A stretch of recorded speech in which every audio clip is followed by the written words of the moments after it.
Lorsque notre système solaire a été imaginé par nos dieux parents, Hélios et Vesta, et plus tard créé physiquement par les 7 Elohim, nos dieux parents ont aussi établi 12 temples autour de notre soleil, chacun couvrant un angle de 30 degrés vers l'espace extérieur, le cercle, je le rappelle, faisant 360 degrés.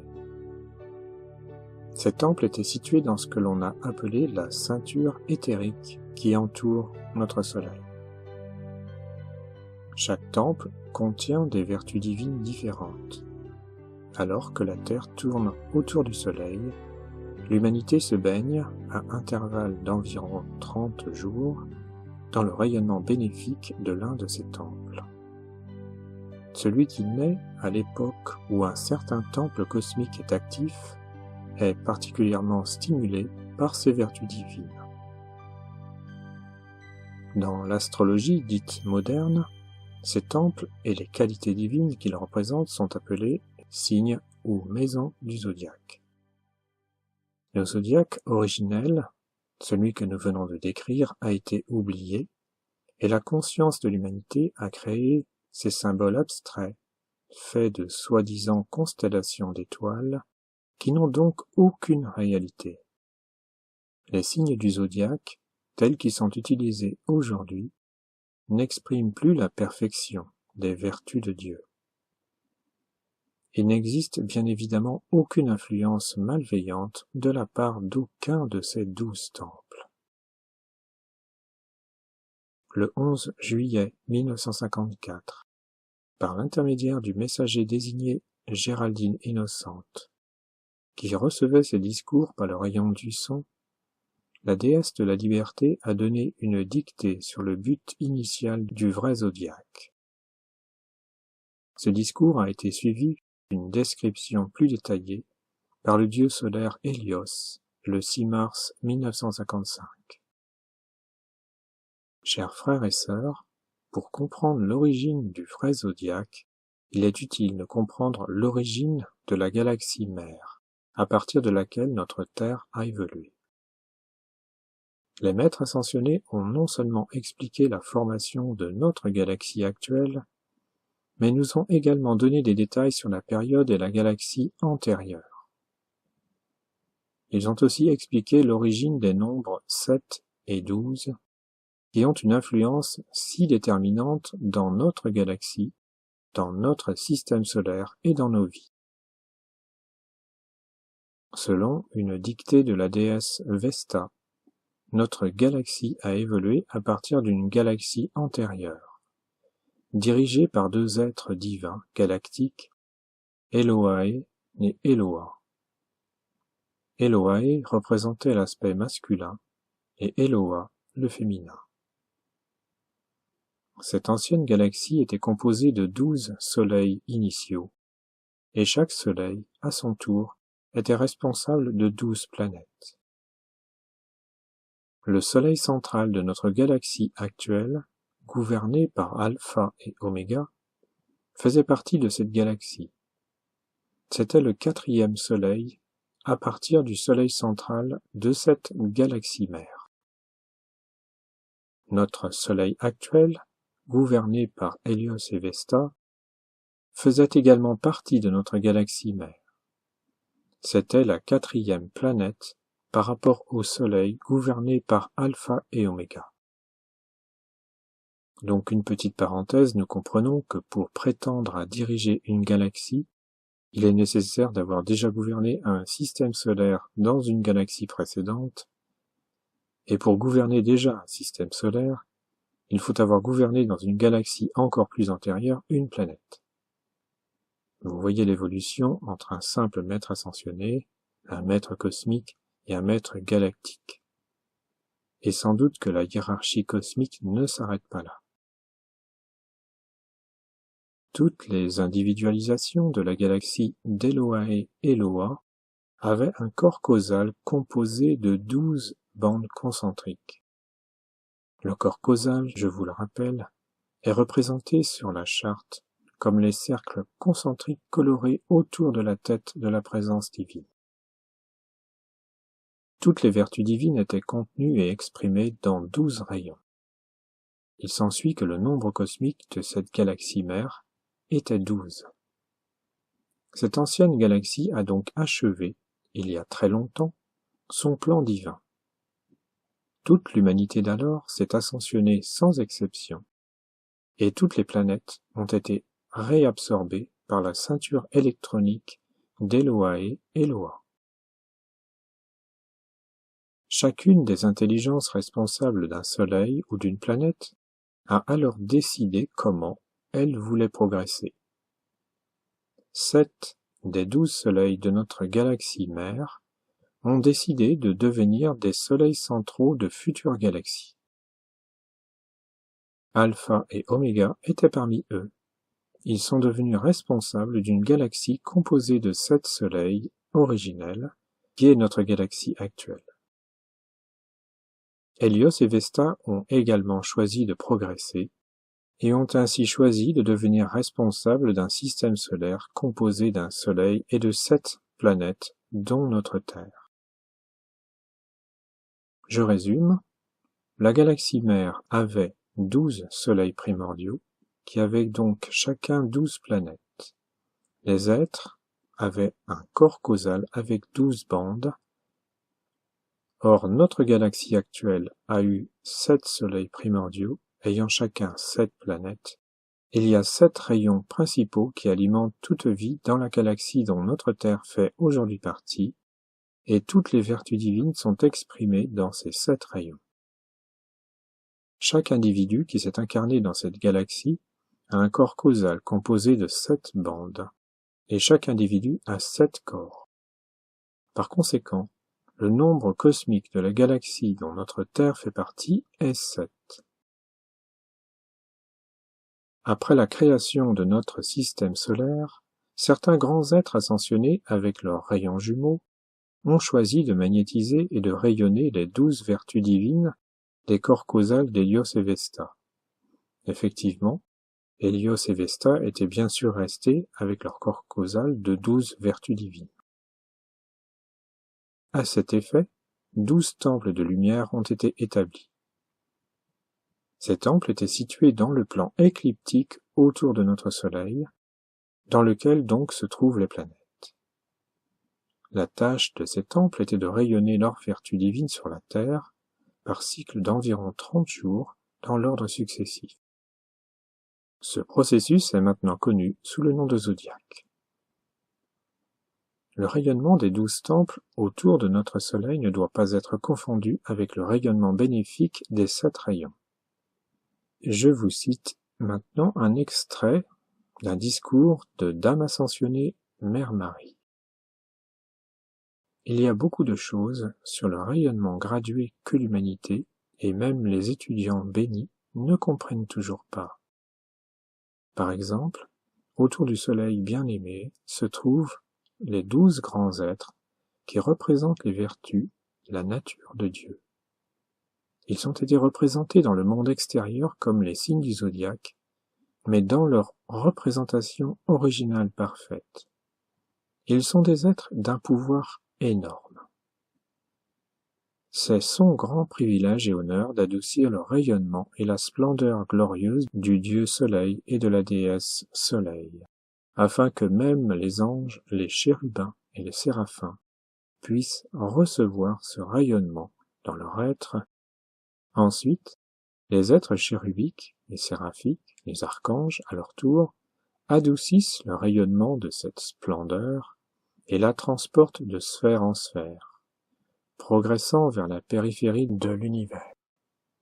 Nous, la hiérarchie qui entoure Sanat Kumara et qui représente les gardiens de l'humanité, reprenons cette lumière flamboyante dans nos propres corps et la tempérons selon notre propre nature, l'offrant aux élèves qui sont devenus la conscience incarnée sur Terre du développement le plus élevé.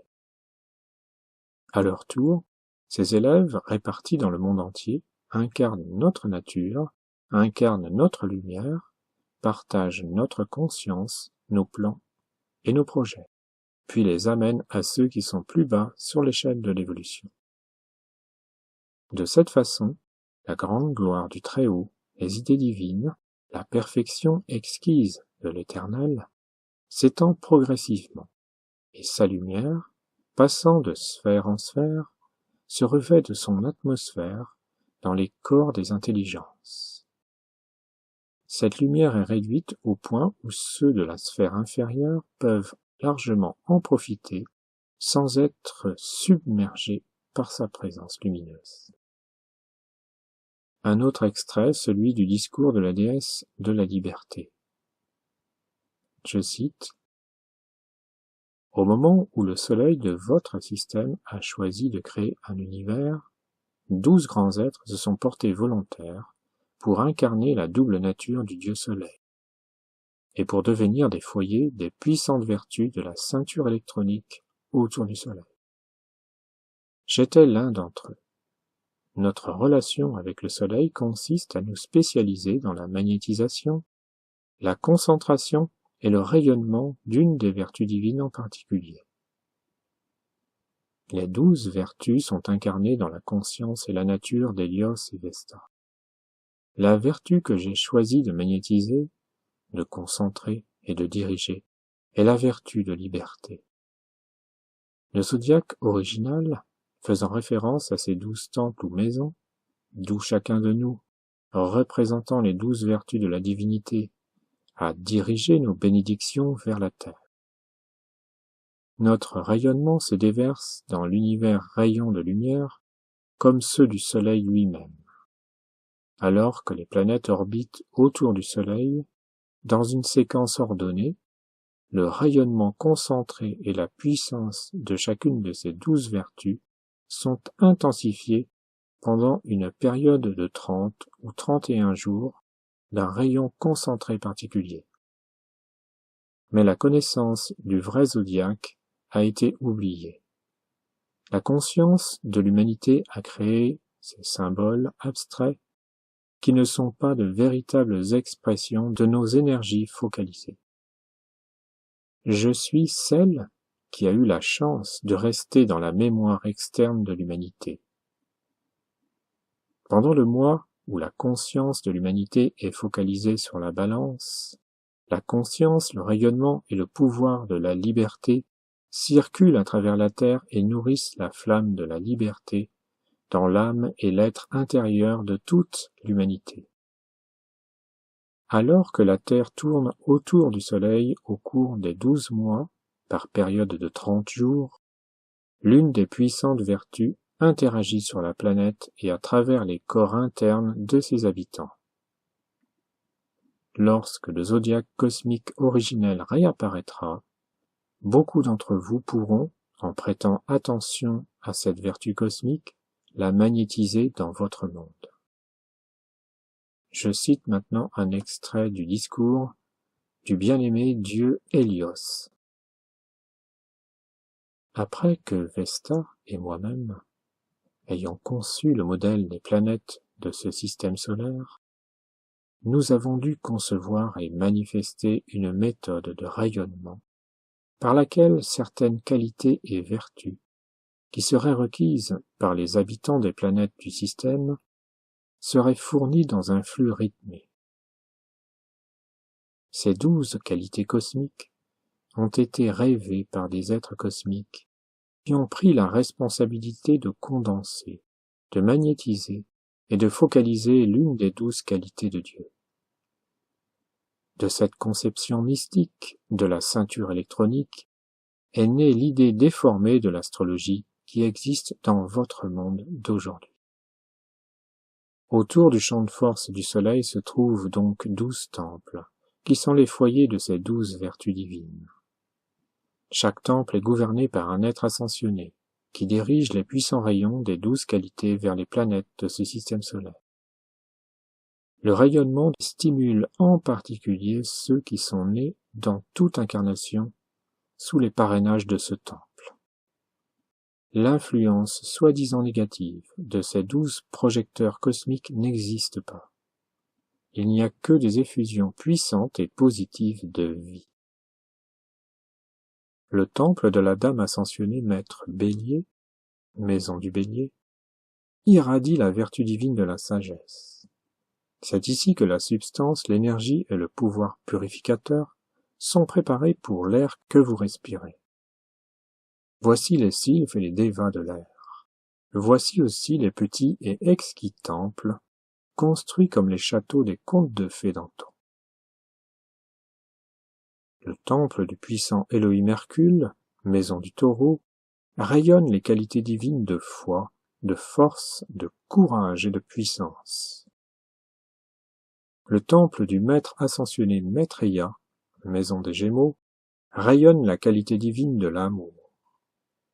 Il représente l'action de l'être Christ, agissant à travers la nature physique de l'homme.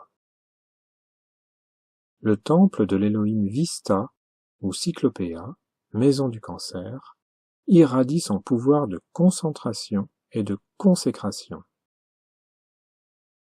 Le temple de l'être ascensionné Apollon, maison du Lion, rayonne des qualités trouvées dans le maître ascensionné Saint-Germain, telles que la royauté, la courtoisie et le charme princier. Le temple de la Dame ascensionnée Maître Vierge, maison de la Vierge, rayonne l'équilibre de la Vierge, sa confiance, sa sécurité et sa fermeté.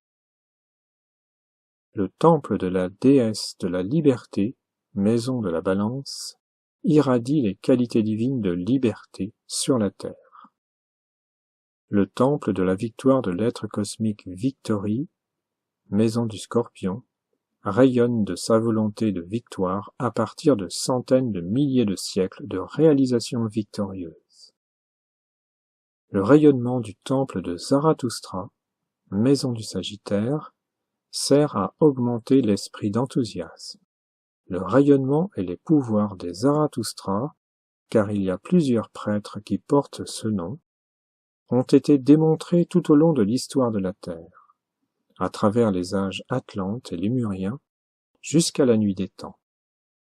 Dans ce temple vivent les salamandres et ceux qui travaillent en particulier avec les élémentaux du feu. Le temple de l'être ascensionné Minerve, rayon jumeau d'Elohim Cassiopée, maison du Capricorne, sert à rehausser les qualités divines de discrimination, de discrétion, de perception et d'intuition.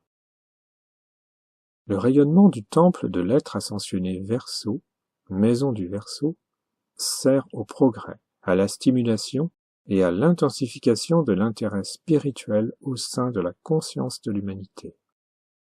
Le temple du maître ascensionné Neptune, maison des Poissons, irradie le pouvoir purificateur de l'élément eau. Les ondines s'entraînent ici. Au fur et à mesure que l'humanité traverse le rayonnement de ces 12 temples, elle baigne mensuellement dans ces vertus qui rayonnent de notre propre corps. Ces puissantes vertus sont fournies par notre invocation consciente du soleil central, et par notre effort pour dupliquer en nous-mêmes la nature de ce soleil central. Ce rayonnement spécifique est un pouvoir qui peut contribuer à ascensionner un être en une seule incarnation, alors que cet être aurait eu besoin de 1000 autres incarnations sans cela. De plus, ceux qui progressent au-delà des masses doivent avoir de la nourriture spirituelle disponible. Jésus a dit qu'il avait de la nourriture à manger que l'homme ne connaissait pas. Les 12 qualités ou actions étaient représentées par ces 12 disciples. Tout chercheur de vérité, comme vous et moi, qui sommes prêts à apporter une aide plus qu'ordinaire aux masses, ont également la possibilité de prendre une nourriture dont l'humanité endormie ne sait rien. En conclusion, l'astrologie des temps occultes fait place maintenant à l'influence du soleil spirituel entouré de ses 12 temples. Notre étoile est le dieu soleil local et se doit d'être aimé comme la source de toute vie. Fini le temps de ces constellations animales, dont certaines, douteuses comme le Scorpion, fait place à la force positive de victoire sur toute situation. Depuis la publication de l'enseignement originel des maîtres ascensionnés, le savoir des anciens ou les soi-disant traditions n'ont plus aucune valeur. Je vous remercie. André Riviera pour contemplativeart.com